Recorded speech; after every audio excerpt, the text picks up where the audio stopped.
E uma experiência que para mim fica forte, que eu vejo que é a palavra que nutre, né? Quando a nossa alma tem aqueles momentos de escuridão, quando a gente está nas dores, e se a gente não sabe, não tem a certeza que realmente é a palavra que nutre, a palavra que sacia, né, as nossas dores, a gente fica anos e anos em cima do sofrimento, porque a gente não encontra a luz. E a experiência que eu fiz na Alemanha não é que foi uma experiência fácil, porque na verdade não é que eu tinha consciência plena, quando foi me feito o convite, o que é que eu ia viver lá. E nem tampouco eu raciocinei. Simplesmente, quando a Lúcia me fez o convite, eu pensei, eu estou disposta a servir a fazenda em qualquer lugar. Então, na Alemanha. Mesmo sendo contraditório, porque algumas semanas atrás, eu lembro que quando eu conversava com a Cida, e a gente falava sobre a fazenda, sobre a nossa vida, a nossa vocação, e eu falava para ela que o único lugar que eu não queria ir era para a Alemanha. Né? Foram algumas semanas antes do convite que a Lúcia fez. E quando a Lúcia me fez o convite, eu nem lembrava que eu tinha feito esse comentário. Né? Simplesmente eu respondi que sim. E quando eu cheguei na Alemanha, os primeiros tempos foram maravilhas, porque as pessoas que estavam comigo eram brasileiras. Então eu não senti que eu saí do Brasil. As alemãs que estavam comigo falavam português. Então eu não senti dificuldade nenhuma. Mas depois terminou a missão e as brasileiras foram embora, as alemãs foram para a casa delas, aí a ficha caiu. Porque eu vi, né, o que é que eu estava fazendo ali. E teve momentos que me veio também isso aqui, né, de raciocinar, de pensar, não tenho capacidade, não vai ser para mim. E quando começava toda a crise, né, porque as recuperandas não chegavam, e eu passei um ano com uma recuperanda, e não é que foi fácil viver um ano com essa recuperanda, porque sem aprender a língua, né, sem falar a língua, sem entender a cultura, o que me salvava naquela experiência era o quê? Era essa decisão de querer viver a palavra. Era todos os dias acordar e olhar aquela menina com um olhar novo. Porque toda vez que eu tentava viver a palavra com ela, ela jogava um balde de água fria em cima de mim. Toda vez que eu procurava sair do meu cansaço, das minhas limitações, da minha preocupação, ir lá, simplesmente me fazer uma, sentar na sala junto com ela, a outra responsável, e a gente começar a jogar. E a menina não estava contente com nada. Né? A menina não tinha nada que a gente fizesse que a menina se sentisse feliz. E aqui eu entendia que a palavra exige também paciência. Que a palavra também exige perseverança. E também entendia que quem tinha feito a escolha de viver a palavra não tinha sido a menina. Ela poderia ter feito da forma dela, mas naquele momento fui eu que escolhi. Fui eu que tomei a decisão de querer viver, de querer, né, ser uma discípula de Jesus. Então, se fui eu que tomei a decisão, não era eu ficar esperando que a menina agora me agradasse, que a menina agora me desse aquele sorriso, porque eu esperava aquele sorriso, que a menina agora saísse, né, com elogios e mais elogios, que a menina mudasse de vida do dia para a noite. Mas era eu que tinha que viver. Deus exigia de mim. Então, era de eu continuar, não fazendo da palavra uma coisa abstrata, mas uma coisa concreta. E tudo aquilo que eu recebia, que para mim era dor, era para eu viver diferente. Então era para eu dar, né, com amor.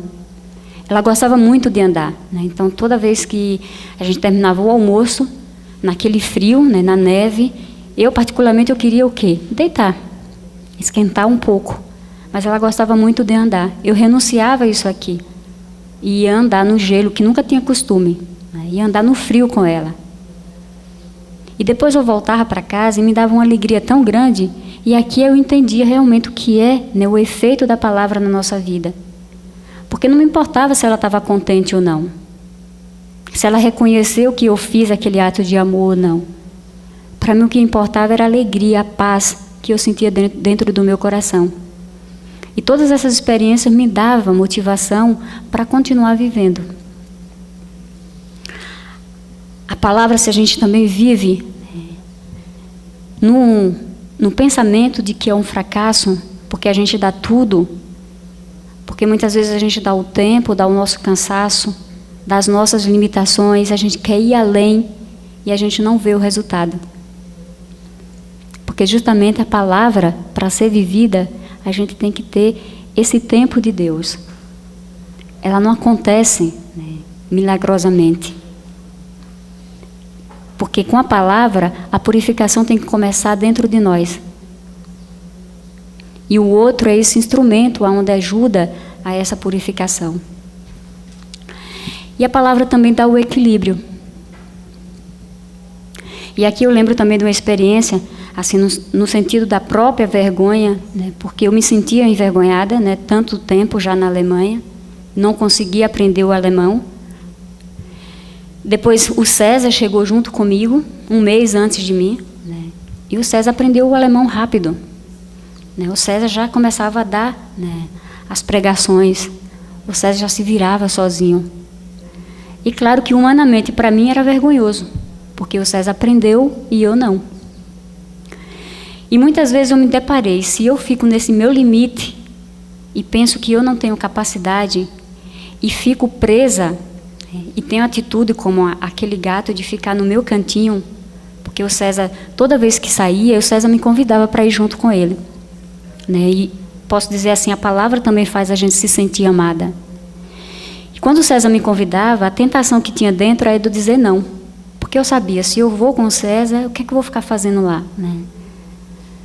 Ele tinha encontro com padres, né? Com pessoas que falavam muito bem o alemão. Né? O que eu vou fazer lá no meio? Mas a palavra me impulsionava a dizer não, vai. Né? Vai além. Faça unidade com o César. E vai junto com ele. Né? E eu lembro que numa dessas experiências tinha um padre, né, que só falava o alemão alto. Mesmo ele estando com a gente, ele sabia que eu não sabia o alemão, mas ele só falava alemão alto. Né? Então, com esse padre, eu pensava assim, eu não quero nem tanto estar próximo dele. Né? Eu procurava ir mais ou menos a outras pessoas que poderia falar, porque eu aprendi o alemão com as meninas. Então, aprendi o alemão que era necessário do dia a dia. Palavras da teologia em alemão, né, eu não sabia de forma alguma. Né? E era esse, né, nível alto. Né? E eu lembro que eu procurava sempre me afastar desse padre. Mas assim, o amor de Deus ele é tão grande, porque esse padre sempre estava próximo de mim. Né? Por mais que eu procurava me afastar, o padre estava sempre, e ele sempre procurava assunto. Ele sempre queria conversar. Né? E aqui eu fui entendendo, né, que não precisava eu aprender o alemão exatamente, né, falar igual como ele, porque tinha algo que era diferente. Por que ele queria estar próximo? Por que ele procurava sempre assunto? Por que ele ia lá em casa, né, ia lá em Riven, celebrava a missa e ficava, não era meia hora, né, era horas sentado com a gente. E dentro de mim, né, nessa vergonha, né, humanamente eu queria o quê? Ele celebrasse a missa e fosse embora. Já fez a parte dele, vai embora. Né? Mas ele não ia. Ele ficava ali conversando com a gente. Né? Então, para mim, a resposta de tudo isso é o quê? É você tentar colocar o Evangelho em prática. E as pessoas, elas se fascinam. Elas querem, né? Não é da presença da Angelúcia, né? Ficar junto da Angelúcia. É porque Deus transmite alguma coisa. E a gente acreditar nisso. Porque foi o que Jesus fez com os discípulos. Ele acreditou, ele investiu. Ele disse para os discípulos, vai, faça, viva, que vocês vão curar. E os discípulos curavam. Com os nossos limites, claro. Né? Porque não é que é fácil viver a palavra. Uma palavra assim, uma experiência fresca que eu fiz ontem. Eu não conseguia dormir, né? E era mais ou menos 00:30, o telefone tocou. Mas eu já estava deitada, né? E as meninas que trabalham na esquina, a Gorete tinha esquecido de dar a chave do carro para o Itamar. E aí a tia Tereza ligou lá em casa, porque já tinha meia hora que o Itamar tentava acordar as madrinhas para pegar a chave e não conseguia. Né? Elas estavam com um sono muito profundo, elas não acordavam. E aí ela ligou para a tia Tereza e falou, não tem como eu buscar as meninas, a chave não... Elas não abrem a porta para entregar a chave, né? E a tia Teresa lembrou, né, de ligar para mim. Então ela ligou, né? Na hora eu levantei, atendi o telefone e falei para ela, não, sem problema, eu vou, eu tenho a chave da Casa das Madrinhas, eu vou, busco a chave e dou para o Itamar. Depois eu voltando, né, eu me perguntava assim, aqui também é uma experiência concreta, porque eu poderia dizer, não, eu vou também insistir, acordar também as madrinhas, vou ligar, tentar ficar ligando, deixar o rapaz lá esperando, porque eu tenho que levantar da minha cama, tenho que trocar de roupa para ir lá na Casa das Madrinhas para pegar essa chave. E o que é que impulsiona a gente fazer isso? É nada mais, nada menos o desejo de querer, né, ser essa serva de Deus, de querer viver, né, concretamente a palavra. E ela exige essa mortificação, exige esse sair de si, exige, né, a gente não ficar na justificativa. E quando eu voltava, né, com essa pequena experiência, eu também voltava com alegria, né, 00:30, sozinha, né, eu e Deus, e aquela alegria no coração, por ter conseguido fazer aquele pequeno ato de amor. E assim são tantas, né, oportunidades que Deus dá para nós. Eu digo sempre para as meninas assim, parece que a vida com as meninas é muito fácil, porque a gente está na dimensão de viver. As meninas chegam, ficam um tempo com a gente e depois elas saem. Aí volta outro grupo. E aí parece assim, a alegria, né, a motivação da gente continuar vivendo a palavra é grande. Mas o obstáculo maior, aquilo que exige mais de nós, é quando a gente vive com a comunidade 24 horas. Como o Nelson falou, já há 14 anos. Com as mesmas pessoas. E eu digo para você que a palavra exige muito mais para viver com essas pessoas do que para viver com as próprias meninas. E eu acho que a aventura maior é essa. Conseguir ser concreta com a palavra, com aquelas pessoas que moram 24 horas, anos e anos com a gente. Se a gente olha humanamente, que força é essa? Humanamente a gente não tem. Porque a gente para no nosso cansaço. A gente para nos nossos limites. A gente para na justificativa por que o outro não faz. E a vivência da palavra não é porque o outro não faz. Sou eu que tenho que fazer. Então a palavra é essa, né? É sair do abstrato, é sair da razão, é ir além. E foi nessa concretização que Jesus chegou à cruz. Ele não deu justificativa, ele viveu.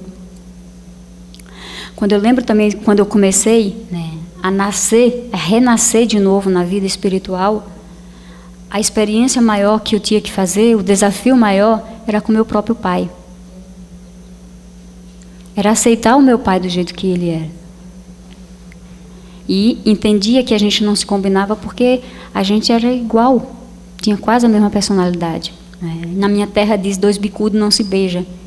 Então não tinha como, né, a gente dar certo.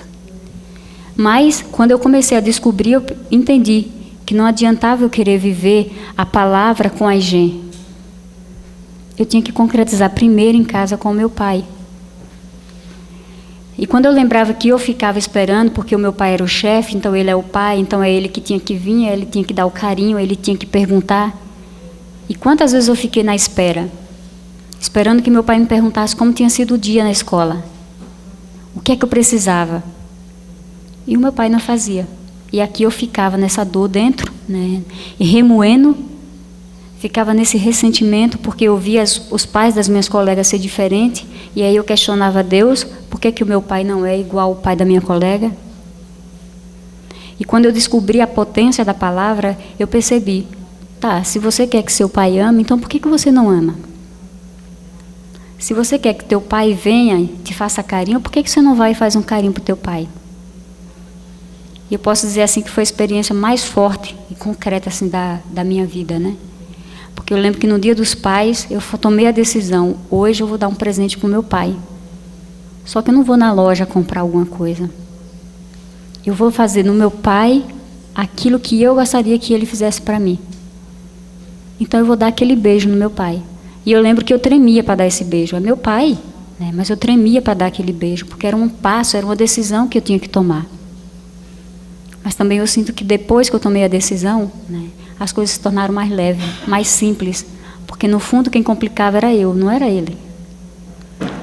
No fundo as minhas carências me faziam exigir coisas das quais o meu pai nem tinha nem preocupação. Ele tinha outras coisas para se preocupar. Mas é nesse sair de si, nesse ir além, que a gente prova que a palavra realmente é vida. E aí eu vejo hoje, né, eu chego em casa, o meu pai me recebe com beijo. Eu volto, o meu pai me recebe com beijo. E para mim é claro, né, quem tinha toda aquela complicação, todo aquele complexo era eu. E também de poder reconhecer, porque a palavra também é reconhecimento, né, de saber, né, quantas vezes eu também não falei, né, briguei com Deus, condenei o próprio Deus, né, perguntava por que me dá essa família. E hoje de saber, né, de agradecer a Deus, que Ele não poderia ter escolhido para mim família melhor. Porque materialmente falando a gente não tem. Mas o amor de Deus sempre esteve presente entre meu pai e minha mãe. E quando a gente está num mundo egoísta, a gente não quer ver isso. A gente quer ver só aquela atitude de que o outro tem que estar servindo você. Então hoje é de agradecer também a Deus, que fruto da palavra me faz também reconhecer o presente que Ele me deu, né, na minha vida, de ter a família que eu tenho. E depois também o presente que Deus também me deu, né? Eu digo sempre para as meninas assim, quando João fala que ele era o discípulo mais amado de Jesus, e que a gente interpreta e diz que Jesus falou, né, que o discípulo mais amado dele era João, e aí eu vejo na minha vida e começo a entender também as atitudes de João, porque eu me sinto amada, né, especialmente por Deus. Não é que Jesus chegou e gritou e falou que me ama especial, né, mas eu me sinto. E eu acho que essa é a experiência que cada uma tem que viver, né? É porque é a sua intimidade com Deus que vai te fazer você entender. É a sua intimidade com Deus que vai te dar força de como você, né, pode praticar, de como você pode concretizar aquilo que Deus te pede no momento presente. Porque viver a palavra também é isso, né? Estar atenta nas coisas que Deus te pede no momento presente. E muitas vezes acontece, né, porque a vontade de Deus para a nossa vida, e a gente pode colocar claro, agora para mim a vontade de Deus é aqui, está falando, você estar sentadas escutando, mas de repente pode vir uma vontade de Deus imprevista. E aí a gente vai entrar na justificativa de não querer fazer essa vontade de Deus, porque a vontade de Deus agora é essa aqui, né? E a gente percebe que o Evangelho ele é para ser rompida, né, todas as leis, porque as regras não são mais importantes. Elas fazem parte, mas não é o mais importante. A palavra, né, é mais importante. A ação é mais importante. Não aceitar provocações. A palavra, né, nos ensina também a isso, né, a ser prudente. Eu lembro que uma suíça, né, que foi se recuperar, e ela gostava assim, particularmente muito, né, de mim, né? E a gente vê claramente quando a pessoa gosta de estar próximo de você, quando a pessoa, né, te ama, né, e vê assim, os atos de amor que ela fazia para comigo, né? Mas tinha certas coisas da fazenda que ela não gostava. Então ela começava a criticar, né? E um certo dia eu cheguei para ela e perguntei, escuta, mas por que você fala essas coisas, né? Ah, porque a fazenda é assim, assado, tá. E aí eu perguntei, com quem é que você vive? Tá, eu vivo 24 horas com você. Tá, e eu sou o quê? Né? Então, esse gostar de mim é diferente? Então é a parte? Porque quem faz a fazenda, né, nesse lugar aqui, sou eu junto com vocês. Então não deveria ter diferença, né? Não deveria ter preferência, né? Então, esse erro que você aponta, essa crítica que você fala da fazenda, então sou eu que estou errando. Então, você tem que vir para mim, né? Chegar até mim. Ter coragem de falar para mim para que eu possa também melhorar. E aí depois eu me perguntava, o que é que dá força, né, para a gente chegar para uma determinada pessoa que tem um caráter forte, chegar e dizer isso, né? É nada mais, nada menos do que isso, a presença de Deus entre nós. E para concluir, né, uma experiência que eu também fiz lá na Alemanha, né, e eu coloquei o título dessa experiência como a angústia do leite. Porque às vezes, assim, por a gente ser responsáveis, né, por a gente estar na frente de alguma coisa, então a gente acha que a gente não pode errar, né, tem que ser o exemplo de tudo. Ou se a gente erra, tem que esconder aquele erro, porque o outro não pode, né, enxergar isso aqui. E era uma menina que tinha 33 anos, alcoólatra, né, o temperamento dela era muito, muito, muito forte. Ela manipulava as outras recuperandas, então as recuperandas tinham medo dela. Tudo aquilo que ela dizia de errado para as meninas fazerem, elas faziam porque ela tinha medo, né? Que ela dizia, ameaçava as meninas, né? E um dia eu descobri isso. E claro que algumas coisas, algumas atitudes que ela foi fazendo, tendo no dia a dia comigo, também foi colocando essas mágoas no coração e vai ficando preto, né? Vai escurecendo. Então aquela alegria que você tem de dar a vida por aquela pessoa parece que vai, né, morrendo. Vai se perdendo o sabor, né? E ela estava na semana na cozinha. Então ela chegou, né, no final da noite para mim e falou que precisava de leite, porque no outro dia não teria leite, né? E eu sabia que naquela tinha ainda, né, 1 litro de leite. Mas como eu estava com raiva dela, então eu respondi rápido, não tem leite. Mas a minha consciência não me deixava em paz, porque eu sabia que tinha, né? E eu não entendia por que rapidamente eu respondi que não tinha leite. Mas, do outro lado, eu também lutava com o meu homem velho, porque vinha a resposta, né? Vinha aquelas palavras fortes que diziam, você é responsável. Nem o alemão você sabe direito, né? As pessoas te criticam você porque você é uma responsável que nem faculdade você tem, né? Então, eram as críticas assim altas, né? Agora vai você, mente para a menina e vai dizer para a menina que você mentiu. A sua autoridade vai, ó, né? Então, era esse pensamento do homem velho. Mas eu não conseguia ficar em paz, né? Não consegui dormir também a noite tranquila, né? E no outro dia eu tomei a decisão de procurar a menina antes dela descer para fazer o café e falar para ela, né? Pedir desculpa e falar para ela que tinha leite. Porque eu lembrava também que não era justo eu fazer com as outras, deixar as outras sem leite, porque eu estava com raiva da menina. E aí eu levantei, encontrei com ela, dei bom dia, pedi desculpa, né, e falei que tinha o leite, que eu ia buscar o leite, que eu não tinha entendido por que eu tinha tido aquela atitude, mas já que eu tive aquela atitude, eu queria pedir desculpa. E aí a menina começou a chorar, né? E eu dentro de mim também eu não entendia por que ela estava chorando. Porque quem fez o erro fui eu, né? Quem deveria estar chorando era eu, né? E ela chorava e depois ela me dizia que em 33 anos, ela nunca viu ninguém chegar para ela e pedir desculpa. Porque ela sempre foi a errada, né? Ela sempre era a pessoa vista, aquela que nunca faz nada certo. E de repente estava eu ali pedindo desculpa para ela, né?